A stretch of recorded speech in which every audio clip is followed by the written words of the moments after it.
Algú deia a les universitats que estem ben incardinades a dins de Barcelona, ho tindrem molt fumut per demanar sòl al nostre alcalde per proporcionar vivendes als nostres estudiants. En la reflexió, per exemple, del Campus Sud, un dels elements que intervé és la necessitat de generar residència per a estudiants. Entre altres coses perquè ens va molt bé, perquè a mi un espai molt gran on no hi visqui ningú, a mi em sembla molt poc interessant des del punt de vista urbà.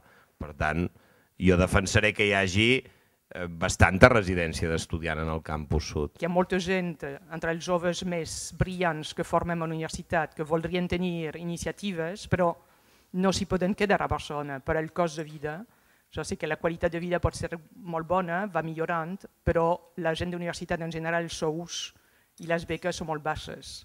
Certament, el que afecta als estudiants és una preocupació general de diferents segments socials i que nosaltres fem diferents tipus d'estratègia. Una és generar més habitatge protegit, amb diferents modalitats de protecció, de venda i cada vegada més lloguer. Això més polítiques de rehabilitació d'habitatge i de rehabilitació de barris, no? O sigui que és certament un dels grans reptes. És la segona principal preocupació dels ciutadans de Barcelona. Jo crec que ara hi hem d'esmerçar una política molt activa. Per això estem construint el Consorci Metropolità de l'Habitatge, que l'altre dia vaig signar amb el president de la Generalitat, i ara haurem d'invertir. El que no crec és en polítiques que no suposin inversió pública. O sigui, per tant, en el futur la credibilitat de les polítiques les vull veure reflectides en els pressupostos. I si no, no em creuré res.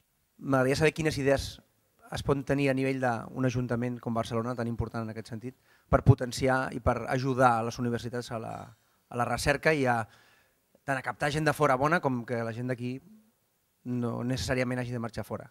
No sé, hi ha hagut projectes, quina ha estat la nostra aportació? Amb alguna aportació econòmica, bàsicament us donem el sòl perquè algú després implanti un determinat projecte.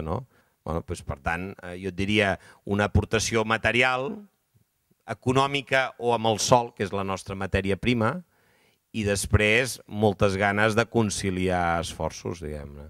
A partir d'això nosaltres establim una estratègia de desenvolupament social i econòmic de la ciutat. Sobretot et diria complicitat i implicació activa i de tant en tant, doncs mira, aquí tens aquest terreny perquè hi poseu aquest projecte.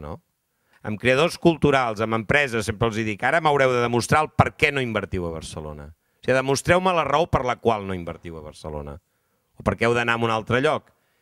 I també els hi he dit avui, I diu, i si em dieu algun argument que és de pes, jo me l'apuntaré fermament per intentar canviar el per què no, Però que em diguin el per què no, que ho vull saber, I si hi ha alguna raó de pes, llavors me l'apuntaré per veure si li podem donar la volta, des de l'Ajuntament o des d'on faci falta.